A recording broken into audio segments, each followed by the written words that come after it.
사다리를 내리실 때 두 번째 시간입니다. 사다리를 내리실 때. 18세기 영국에 살았던 존이란 어린아이가 있었어요. 어린 시절에 어머니를 잃고 방황하다가 나중에요 노예선을 타게 됩니다. 그래서 노예를 사기도 하고 노예를 팔기도 하는 그런 비즈니스에 가담하게 돼요. 열심히 하다 보니까 나중에 뭐가 되냐면 노예선의 캡틴이 돼버려요. 선장이 돼버립니다. 온갖 못된 짓을 다 했겠죠. 그 일 자체가 얼마나 비인륜적이고 비도덕적입니까? 그렇죠? 심지어 어떤 기록이 있냐면 배를 타고 가다가 심지어 필요 없다 생각되는 노예를 바다에 던져버린 적도 있대요. 그런 기록까지 남아 있어요. 존에 대한 기록입니다. 이런 사람이 어느 날 어떤 목사님의 설교를 듣고 마음에 아주 강한 그 회개, 각성이 일어나요. 회개를 하죠. 하나님의 말씀이 들려오니까 각성이 일어나고 지나간 날을 생각해 보니까 나는 진짜 죽을 수밖에 없는, 나는 가망성이 없는 죄인이구나. 이런 생각이 막 몰려오는 거예요. 그런데 그 들려오는 복음이라는 건 뭐예요? 복음은 좋은 소식이죠. 복음이라는 건 뭐냐면 나 같은 이런 사람까지도 용서하시고 품으시고 받아주신다라는 것이 하나님 말씀이란 말이에요. 그러니까 그 말씀을 들었을 때, 그 위대한 복음을 깨달았을 때 너무 감사해서 뭐라고 고백했냐면 나 같은 죄인 살리신 주 은혜 놀라와. 그 유명한 찬송가 작사가 여기서 나왔어요. Amazing grace, how sweet the sound that saved a wretch like me. 나와 같은 이런 wretch, 아주 파렴치하고 아주 극악한 죄인을 구원하신 하나님의 사랑이 얼마나 놀라운가. 그리고 하나님은 이 존이라는 청년을 그때부터 훈련하시기 시작해서 나중에 존이 목사님이 됩니다. 그 유명한 존 뉴턴이라는 목사님이에요. 그 남은 평생을 그가 하나님께 받은 그 감당할 수 없는 은혜, 정말 말도 안 되는 자격 없는 자에게 베풀어 주시는, 그렇죠? undeserved한 자에게 주시는 게 은혜라고 그랬는데 자격 없는 자신에게 주신 그 은혜에 너무 감사해서 남은 평생은 내가 하나님께 갚는 심정으로 살아야지. 하나님 그거 원하고 은혜를 주시는 분은 아니지만 갚는 심정으로 살아야지. 그렇게 평생을 살아가게 됩니다. 이렇게 존 뉴턴 목사님이 하나님께로부터 받은 호의, 이걸 뭐라고 그런다고요? 은혜라고 그런다고요. 다시 한번 분명히 확인하실 수 있기 바랍니다. 생각해 보세요. 물론 회개했다지만 기록은 남아있어요? 안 남아있어요? 남아있잖아요. 그리고 지금 그 존 뉴턴이 젊었을 때 저질렀던 행악으로 인해서 지금까지도 남아있는 괴로움 당하는 사람들이 있을 거 아니에요. 그때까지. 그런데도 하나님은 이사야 또 44장 22절에 보니까 우리의 죄를 아주 빽빽한 구름이 갑자기 확 사라지는 것과 같이 과거에 행했던 모든 죄들의 흔적도 없게 하신다고 그랬고 또 그 모든 죄악의 기록들을 저 바다 깊숙이 집어넣어 버리신다고 그랬거든요. 이게 얼마나 큰 은혜입니까? 그렇죠? 이런 자를 용서하시는 은혜, 바로 이것이 하나님의 은혜입니다. 이런 은혜를 받은 사람 또 한 사람을 우리가 지금 생각하고 있죠. 창세기 28장에 나오는 누굽니까? 야곱이죠. 대답 크게 하셔도 돼요. 오늘은 좀 인원이 좀 덜 오셨으니까 여러분들이 좀 소리를 더 크게 대답하시면 제가 설교하는데 힘을 얻을 것 같습니다. 창세기 28장에 누구라고요? 야곱이죠. 야곱이에요. 자, 그는 아주 조금만 더 백그라운드를 설명해 드릴게요. 지난주에도 했던 얘기를 또 하는 거예요. 이 부분은 아주 교묘하게 기회를 타서 형의 장자권을 빼앗고 이어서 아버지까지 속이고 그래서 에서가 받아야 될 축복을 자신이 다 챙기고 그랬습니다. 나중에 형 에서가 그것을 알게 됐죠. 너무너무 막 분해가지고 이제는 동생을 죽이려고 해요.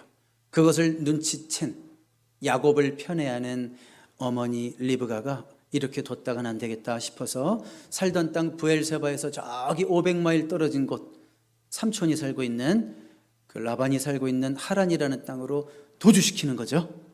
그렇게 해서 그 500마일의 여정길, 도망자의 여정길 한 50마일쯤 가다가 지쳐가지고 저녁이 되고 밤이 돼요. 이제 잠을 청하는데 베개도 없어. 그래서 그냥 돌 하나 주워가지고 돌베개 베고 자는 상황 속에서 꿈을 꾸죠. 그러면서 벌어지는 이야기, 지난주에 반을 함께 나눴습니다. 야곱이 자면서 꿈에서 무엇을 보았고, 무엇을 들었고, 무엇을 잠에서 깬 후에 무엇을 깨달았고, 어떤 결심을 했는가, 이 네 가지를 우리가 나누고 있는데, 지난주에는 야곱이 꿈에서 보았던 것과 야곱이 꿈에서 들었던 음성에 대해서 우리가 말씀을 나눴죠. 야곱이 꿈에서 보았던 것은 뭐였습니까? 하늘 위에서 내려오는 사다리를 봤어요. 인간이 쌓아갈 수 없는, 인간의 노력으로 미칠 수 없는, 하나님이 내려주셔야만 하는 사다리. 그러니까 우리 인간이 하나님을 찾기 전에 하나님이 우리를 먼저 찾아오신다고 하는 그런 메시지가 담겨있는 그런 사다리를 보았어요. 그리고 야곱이 들었던 소리는 무엇이었어요? 내가 너를 어떻게 하마? 축복하마. 그러니까 야곱은 지금 벌을 받아야 딱 적당한 사람이었는데, 그 당시에 하나님은 오히려 그런 야곱에게 내가 너를 축복하겠다. 그러니까 감당할 수 없는 호의죠. 그걸 뭐라고 그런다고요? 다시 한번 은혜라고 그런다고요. 우리 그리스도인들은 이 은혜의 개념은 절대 잊어먹으면 안 돼요. 세상이 때로는 조롱하고 무슨 그런 개념이 다 있어, 무슨 그런 위험한 공평하지 못한 생각이 다 있어, 이렇게 얘기할지라도 죄인이 되어본 사람은 하나님의 은혜가 얼마나 절실한지를 알기 때문에 우리는 이 은혜를 너무나 귀하게 여겨야 됩니다. 자, 오늘은 이어서 이제 야곱이 꿈에서 깼습니다.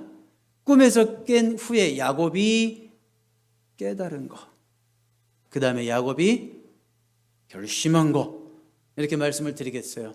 자, 야곱이 깨달은 것은 무엇일까요? 쉽게 얘기하면 야곱은 하나님이 여기 계셨구나 라는 걸 깨달았어요. 또 뭘 깨달았냐면 내가 몰랐었네. 자신의 무지를 깨달았어요. 그러니까 하나님의 임재를 알았고요, 또 자신의 그동안에 무지했던 것을 알았어요. 16절 볼까요? 16절 보세요. 야곱이 잠이 깨어 이르되 여호와께서 과연 여기 계시거늘 내가 알지 못하였도다. 하나님의 임재를 경험하는 순간이에요. 여러분, 우리가 살다 보면 가끔 소름이 확 돋을 때가 있어요. 좋은 소름 말하는 거예요. 나쁜 소름 말고. 소름이 확 돋아요. 하나님이 지금 이 자리에 계시는구나, 막 역사하시는구나, 소름이 돋을 때가 있죠. 그러니까 야곱이 지금 그런 순간을 경험하고 있어요. 그러면서 I didn't know 막 이러는 거예요. I didn't know. 영어로 말하면, 쉽게 말하면 그거예요. 내가 그걸 몰랐다는 거야. 근데 지금 알고 나니까 과거에 막 의심하고 그냥 쓸데없는 얘기하고 이런 게 막 부끄러워지고 막 창피하겠죠. 야, 하나님이 계시구나. 내가 왜 몰랐을까? 내가 알지 못하였도다. 이렇게 얘기하고 있습니다. 여러분에게도 이런 놀람의 경험, 어떤 분이 이걸 experience라고 그래요. experience. 여러분에게도 이런 경험이 있었습니까? 최근에도 이런 경험을 겪고 몸에 막 소름이 돋는 분을 봤어요. 저는 오래전에 하나님이 정말 살아계시다는 것을 제가 확신했을 때, 하나님이 내 아버지라는 것을 확신했을 때, 저도 야곱처럼 그렇게 고백했던 것 같아요. 막 계속 이야, 하나님이 여기 계신데 내가 알지 못했구나. 내가 하나님의 자녀구나. 와, 하나님 살아계시네. 천국이 있네. 막 그 말을 되뇌었던 기억이 나요. 여러분에게도 그런 역사들이 나타나기를 바랍니다. 아멘. 여러분, 시인 중에 우리 여기서 오래되신 분만 아는 시인이 있어요. 김소월이라고. 유명한 시도 많이 썼죠. 나보기가 뭐 이런 거. 근데 그분이 쓴 시 중에 예전엔 미처 몰랐어요, 이런 시도 썼어요. 예전엔 미처 몰랐어요, 막 이렇게 노래로도 나왔는데, 예전엔 미처 몰랐어요라는 시에 보면 이런 문구도 있죠. 당신이 이렇게 사무치게 그리울 줄은 예전엔 미처 몰랐어요. 이런 표현이 나와요. 저는 여러분의 입에서 이 식구가 많이 나왔으면 좋겠어요. 예전엔 미처 몰랐어요. 하나님이 나를 이렇게 사랑하시는지 예전엔 미처 몰랐어요. 하나님의 계획이, 나를 향한 하나님의 계획이, 우리 교회를 향한 계획이 이렇게 놀라운지는 예전엔 미처 몰랐어요. 막 이렇게 고백했으면 좋겠어요. 오늘 예배 중에 이렇게 하나님이 살아계셔서 역사하시는구나. 벌써 내가 교회를 몇 년째 다니는데 모태신앙인데 지금까지는 내가 왜 몰랐을까? 이 하나님이 지금도 살아서 역사하시고 지금도 이 안에서 살아서 움직이시는 것을 내가 왜 예전에 몰랐을까? 예전엔 미처 몰랐어요. 이렇게 고백하는 그런 좋은 고백들이 여러분의 입술에 있게 되기를 주님의 이름으로 축복합니다. 자, 그런데 17절 이어서 보면요, 다음 구절 볼까요? 17절, 이에 두려워하여 이르되 두렵도다. 그러니까 야곱이 하나님의 임재 가운데 들어가면서, 임재라는 건 프레젠스를 말하는 거예요. 하나님의 그 임재, 하나님의 임재 가운데 들어가면서 두려워했다라는 표현이 있죠. 두려워하여. 자, 이것은 우리가 일반적으로 생각하는 그런 두려움이 아니라 이것은 어떤 경외심, 하나님에 대한 어떤 경외심, reverential aw라고 이렇게 표현할 수 있어요. 하나님에 대한 경외심을 말하는 거예요. 건강한 두려움이죠. 거룩한 경외심을 말하는 겁니다. 그래서 여기 지금 NIV 버전으로 보니까 이에 두려워하여 이르되 그리고 막 패닉이 되었더라 이렇게 나와 있지 않죠? 뭐라고 되어 있어요? 오히려 뭐라고? 감탄사가 터지고 있어요. How awesome is this place? 그렇죠? 와, 지금 그러니까 그 장소가 원래 어디였어요? 외딴 도망가다가 아무데나 그냥 누워서 자고 있는 필드 들판인데, 근데 그 장소에 누가 계시니까 How awesome이 나와요. 하나님이 계시니까 How awesome이라는 감탄사가 터져나오고 있는 거예요. 우리의 입술에서도 이렇게 How awesome 이런 말이 터져나올 수 있게 되기를 주님의 이름으로 축복합니다. 자, 이제 야곱은 이렇게 베개로 삼았던 돌을 가져다가 다음 구절 볼까요? 18절에 보니까 야곱이 아침에 일찍 일어나 베개로 삼았던 돌을 가져다가 기둥으로 세우고, 기둥으로 세웠다. 기둥으로. 그리고 그 기둥에다가 뭘 부었다? 기름을 부었다. 그거는 무슨 얘기냐면 야곱이 바로 그 자리에서 하나님께 예배했다, 그런 얘기예요. 야곱이 그 자리에서 하나님을 경험하고 하나님을 체험하니까 저절로 손이 올라가겠죠. 저절로 예배가 드려지겠죠. 하나님을 예배했다, 그런 뜻입니다. 그리고 그곳 이름을 베델이라 하였더라. 베델이라는 지명은 바로 하나님의 집이란 뜻입니다. 하나님의 집이란 뜻입니다. 저는 오늘 우리가 모인 이 자리가 단지 뭐 사람들만 이런 모인 장소가 아니라 영과 진리로 예배하는 우리의 베델이 될 수 있기를 바랍니다. 앞으로 또 우리가 들어갈 새로운 성전이 하나님의 살아계심을 날마다 경험하고 체험하는 우리의 베델이 될 수 있기를 바랍니다. 아멘이죠? 자, 그러니까 야곱은 지금 자신이 머문 자리에 하나님이 계시다는 것을 깨달았어요. 여러분, 저 지금 뒤에 누가 와 계신가 보세요. 또 속았네, 그렇죠? 네, 지금 저 제일 뒷자리에 예수님이 앉아 계시. 그런 마음으로 예배하라 이거예요. 그러니까 지금 저 제일 뒷자리에서 예수님이 인자 모습으로 앉아서 우리와 함께 예배하시는구나, 이런 생각을 한다면 우리의 마음이 어떨까요? 그런데 성령은 진짜로 우리 옆에 계신 분이에요. 성령은 그 풀이로 얘기하면 보혜사라고 그래요. 보혜사. 보혜사라는 것은 내 옆에, by the side of me, 바로 내 옆에 as a counselor, 내 옆에 상담자로 이렇게 계시다, 그런 뜻이 보혜사예요. 그러니까 우리가 지금 예배할 때, 우리가 in spirit, 영으로 예배한다 할 때 이미 지금 이 시간 이 자리에 성령이 우리와 함께 하시는 거예요. 자, 야곱은 그것을 깨달았고 내가 그전까지 왜 이것을 몰랐을까라고 이렇게 고백합니다. 야곱이 알게 된 것을 우리 모두가 알게 될 수 있기를 주님의 이름으로 다시 한번 축복합니다. 자, 그래서 이제 야곱이 깨달은 건 그거고, 뭐라고 그랬어요? 야곱이 깨달은 게 뭐라고요? 하나님이 계셨구나. 그 다음에 또 깨달은 게 뭐예요? 내가 몰랐었네. 그러니까 몰랐었네라는 말은 뭐예요? 이제는 알았다, 그런 표현이죠. 여러분들의 화답이 저의 장모님의 목소리보단 크시기를 바랍니다. 네.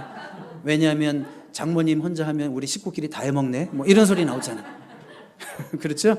자, 네 번째, 마지막으로 야곱이 결심한 것은 무엇일까요? 이제 18절, 사실 18절부터인데 18절 이하는 야곱이 하나님을 경험한 후에 서원하는 내용이에요.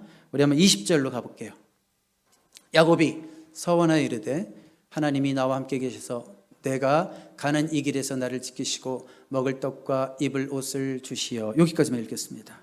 자, 여기 서원이라는 말만 나와도 우리 진지한 신앙인들은 겁을 먹습니다. 구약 성경에 서원, 뭐 서원했다가 안 지키면 뭐 큰일 난다며 이런 얘기 해도 많이 들어가지고 겁을 먹는데, 자, 지금식으로 말하면 서원이라는 것은 그냥 진지한 결심, 진지한 결단, 이렇게 생각하시면 돼요. 여러분, 예배라는 것은요, 또 설교라는 것은요, 여러분들에게 뭐 엄밀히 말하면 설득이 아니에요. 사실은 선포예요. 그러니까 선포라는 건 뭐냐면 프로클레임 하는 거예요. 그러니까 하나님의 뜻이 이렇다라는 것을 단지 프로클레임 하는 거지, 어떤 교묘한 언어로 말로 여러분들을 뭐 이렇게 움직이려고 하는 설득하는 그런 행위가 아니에요. 설득을 한다면 하나님이 설득하시는 거죠. 왜냐하면 하나님의 말씀대로 프로클레임 하는 거기 때문에. 자, 그래서 지금 야곱도 이렇게 선포, 그러니까 먼저 다가오는 하나님, 먼저 다가오는 하나님을 향하여 반응을 한다, 이렇게 생각하시면 돼요. 서원이라는 것은. 우리가 예배를 드리면 선포된 말씀에 여러분들도 해야 될 것이 뭐예요? 반응을 해야 되는 거죠. 여러분, 목사가 전하는 설교가 사람의 말일까요? 하나님의 말씀일까요? 그건 여러분이 듣는, 여러분들이 대답하는 대로 적용이 됩니다. 목사가 아무리 좋은 말을 해도, 목사가 아무리 성경적으로 설교를 해도 그건 사람의 말이지라고 생각하면 거기서 끝입니다.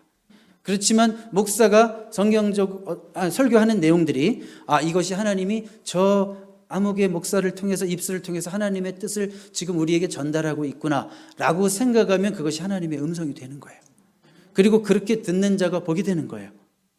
당연하지 않겠어요? 네, 그런 거죠. 그래서 지금 야곱은 하나님의 먼저 다가오심에 응답으로서, 진지한 결단으로서 서원하고 있다라는 걸 이해하시면 되겠습니다. 그래서 제일 먼저 하는 얘기가 뭐냐면 21절로 가봐요.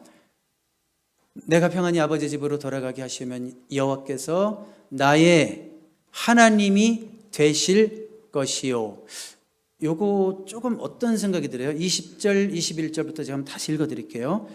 이거 트랜스레이션에 제가 써놓지 않은 부분이라 존이 잘할지 모르겠어요. 야곱이 서원하여 이르되, 서원했다고 그랬어요. 분명히 서원은 내가 이렇게 하겠습니다 라는 거예요.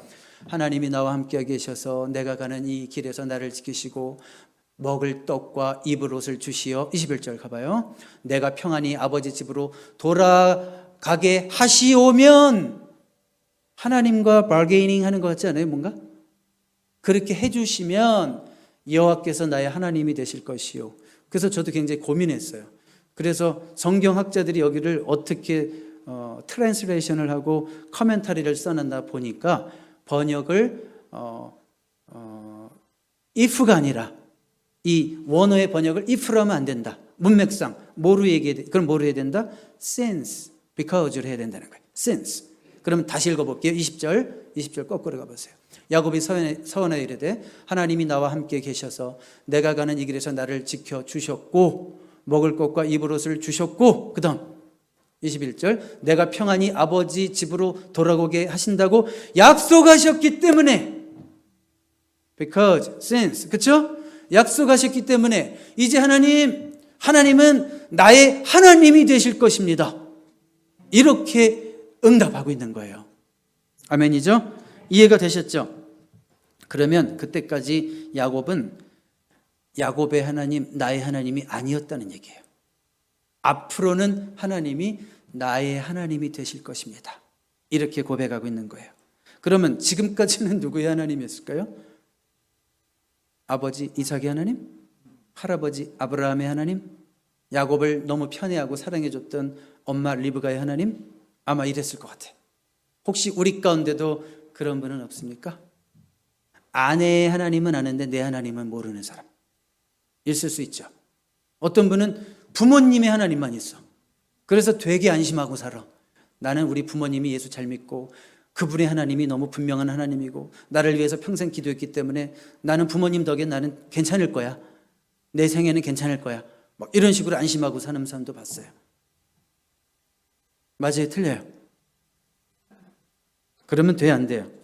안 되겠죠? 우리가 우습게 하는 말로 천국 갈 때 아내 치맛자락 붙잡고 1+1으로 천국 갈 수 있어요? 없어요? 그건 아니죠. 우리의 신앙의 결단은 철저하게 개인적인 결단이 돼야 돼요. 부모가 나에게 좋은 유산을 남겨줄 수는 있고, 아내가 나에게 신앙적인 감화를 줄 수 있고, 여러 가지 좋은 영향은 줄 수 있지만 신앙적인 결단은 정말 고독하고 외롭고 하나님 앞에서 홀로 하는 거예요. 아멘이죠? 네. 그래서 이제는 야곱도 이제는 더 이상 할아버지의 하나님 아닙니다. 아버지의 하나님 아닙니다. 나의 하나님입니다. 왜요? 나도 하나님을 봤거든요. 이제는 나도 하나님을 깨달았거든요. 하나님의 살아계심을 나도 느꼈군요. 확신할 수 있거든요. 그래서 이제는 나의 하나님입니다 라고 지금 고백하고 있는 거예요.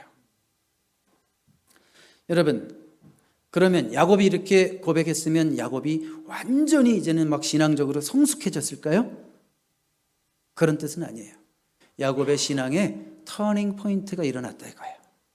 그 전까지는 몰랐지만 이제는 알았고, 그 전까지는 부모 덕으로 살았지만 이제는 부모 덕으로 살았다는 말이 신학적으로만 설명해도 몇 시간이에요.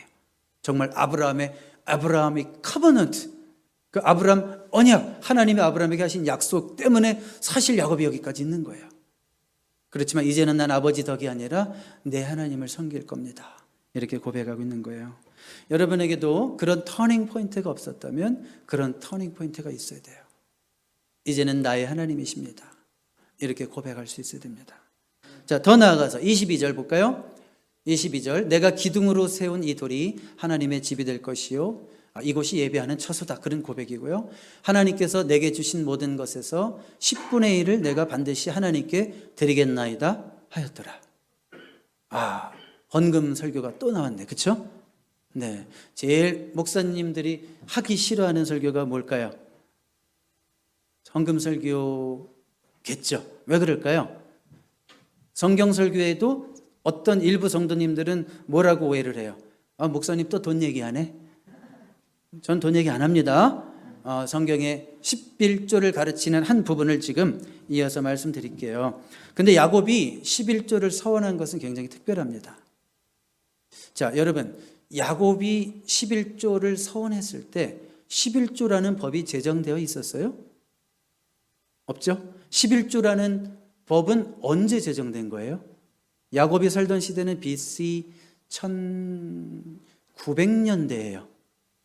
그리고 11조라는 법이 제정되고 모세가 하나님께 시내산에서 율법을 받았던 때는 BC 약 1400년대란 말이에요. 그러면 몇백 년의 갭이 있어요?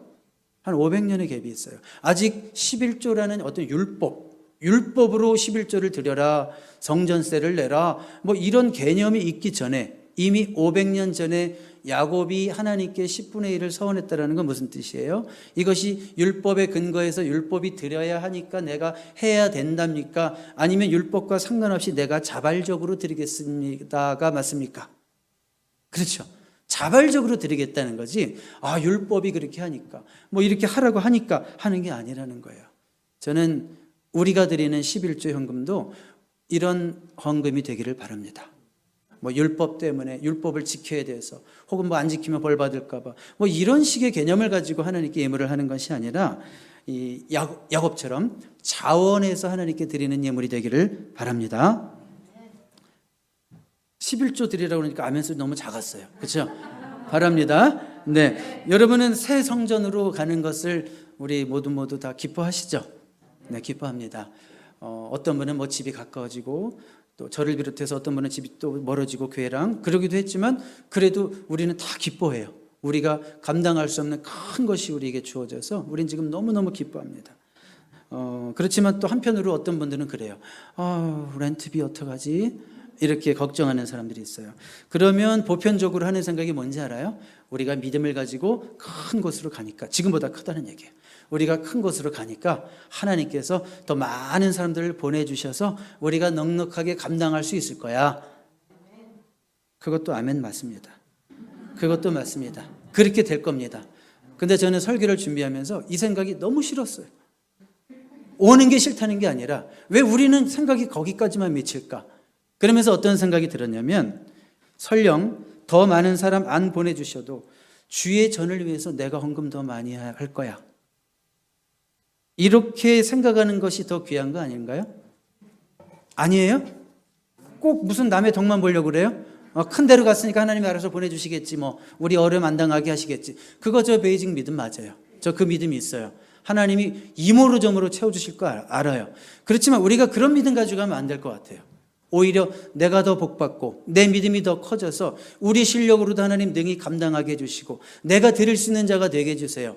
이렇게 얘기하는 게 더 바람직한 우리의 바람 아닐까요? 저는 여러분들이 좀 그랬으면 좋겠어요.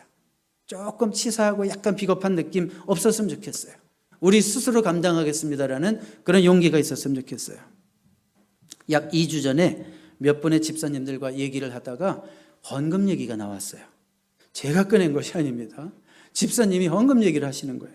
어떤 한 여자 집사님이 저에게 이런 얘기를 하셨는데 아주 똑같진 않은데 이런 내용이었어요. 목사님, 성전 이전 헌금, 선교 헌금, 추수감사 헌금, 성탄절 헌금, 부활절 헌금, 우리 교회는 여기까지지만 또 어느 교회 가면 또 맥주감사 헌금, 또 월사 헌금, 뭐 또 몇 개 더 만들어놨대요. 또 어쨌든 목사님, 이렇게 많은 종류의 헌금을 드리지 않아도 되지 않나요? 만약 우리 교인 전부가 온전한 11조를 드리면요? 이러시더라고요. 맞아요? 틀려요? 맞아요? 틀려요? 예, 뭐 사실 뭐 지금도 11조에 또 이런 플러스 모든 헌금들을 다 드리시는 분들도 있지만 우리가 온전한 11조만 온전히 드려도 우리가 뭘 못하겠어요. 그렇죠? 저는 여러분들이 교회에 대한 충성으로 11조를 안 하시기 바랍니다. 여러분들이 하나님 말씀에 대한 순종으로 11조를 결심하시기 바랍니다. 이번 예배당 이전을 계기로 내가 한번 온전한 11조를 드려서 내 신앙에 한번 업그레이드를 이루겠다.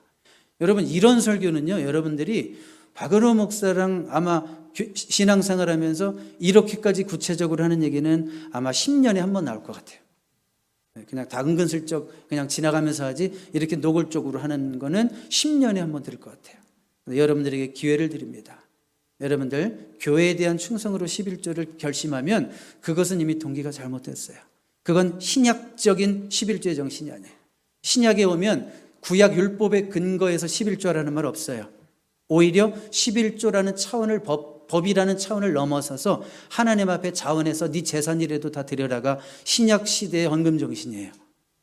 그러니까 제가 여러분들에게 바라는 것은 교회에 대한 충성으로 율법의 근거에서 11조를 결심하는 것이 아니라 하나님 말씀에 대한 순종으로 자원하는 마음으로 11조, 온전한 11조를 결심하실 수 있는 여러분 되시기를 부탁드립니다. 제가 이런 설교를 한다고 여러분들이 쉽게 11조를 드리겠다고 결심하지는 않습니다. 야곱이 하나님을 나의 하나님으로 삼겠습니다. 내가 하나님께 11조를 드리겠습니다. 라고 하는 결심은 자기의 결심으로 나온 것이 아니고 누군가가 결심합시다, 결단합시다 이렇게 설교해서 이런 말을 들어서 나온 것이 아닙니다. 야곱이 이렇게 결심할 수 있었던 것은 위에서 내려주신 사다리가 전제되는 거예요. 감당할 수 없는 은혜가 전제되는 거예요. 누가 하라고 해서 그런 말 안 해도 될 만큼 하나님이 자신에게 주신 은혜가 너무 커서 나를 살려주시고 복주신 은혜가 너무 커서 자발적으로 드려진 헌신이요 결심이지 그것이 누가 이래라 저래라 해서 하는 헌신이 아니라는 걸 기억하시기 바랍니다. 저는 우리 교회가 그런 교회가 되기를 원합니다. 하나님의 놀라운 은혜에 자연적으로 반응하는 교회가 되기를 원합니다. 그렇게 움직이고 그렇게 역사하는 교회가 되기를 바랍니다. 여러분들이 모두가 그 은혜에 동참자가 되기를 바랍니다. 말씀의 결론을 내리겠습니다. 지난주와 이번 주의 말씀을 묶어서 말씀의 결론을 내리겠습니다. 흠이 많고 부족하고 죄 많은 야곱을 찾아오신 하나님, 사다리를 내려주셨습니다. 그에게 축복을 약속하셨습니다. 제가 이제 한 가지 물어볼게요. 자, 그 사다리를 통해서 땅과 하늘이 연결되고 있어요. 땅과 하늘이 연결되고 있어요. 이 사다리의 궁극적인 의미는 뭘까? 하늘과 땅을 연결시켜주는 사다리, 하나님과 우리 인생들을 연결시켜주는 사다리는 누구신가요? 예수님, 예수 그리스도. 예수님 빼놓고 우리가 어떻게 무슨 얘기를 할 수 있겠어요? 그렇죠? 그 은혜의 사다리는 바로 궁극적으로 누구다? 예수 그리스도다라는 걸 꼭 기억하십시오. 오직 예수님을 통해서 우리가 하나님께 나아갈 수 있는 길이 열린 거예요. 오직 예수님을 통해서만이 우리가 구원받고 영생을 얻을 수 있는 겁니다. 요한복음 14장 6절 우리 한번 다 같이 읽어볼까요? 시작. 예수께서 이르시되 내가 곧 길이요 진리요 생명이니 나로 말미암지 않고는 아버지께로 올 자가 없느니라. 아멘. 오직 예수님 때문에 하나님께서 우리에게 거저 주시는 그 구원의 선물도 우리의 것이 되었고 축복의 약속도 감히 우리 것이라고 이제는 주장할 수 있게 된 거예요. 누구 때문에? 오직 예수 그리스도 때문에. 그 은혜를 받은 자들은 삶을 결정하게 돼 있어요. 어떻게 살 것인지를 결정하게 돼 있어요. 어떻게 살까요? 하나님의 영광을 위해서 살겠습니다. 나의 하나님 삼고 하나님의 영광을 위해서 살겠습니다. 이렇게 결정하게 돼 있습니다. 여러분 이미 그 결심을 하셨죠? 그 결단을 하셨죠? 또 오늘 새롭게 결심하고 오늘 또 새롭게 결단하는 영혼들도 있을 수 있게 되기를 바랍니다. 기도하겠습니다. 하나님 아버지 감사를 드립니다. 야곱처럼 흠이 많고 연약한 우리를 용납하여 주시고 하나님의 자녀 삼아 주심을 감사드립니다. 예수님을 통해 하나님께 나아가는 구원과 영생의 길을 열어주심을 감사드립니다. 또한 축복의 길로 인도하심도 감사드립니다. 그 은혜에 감사하여 우리의 생애를 하나님 앞에 온전히 산제사로 드리기를 결단합니다. 예수님의 이름으로 기도드렸습니다. 아멘.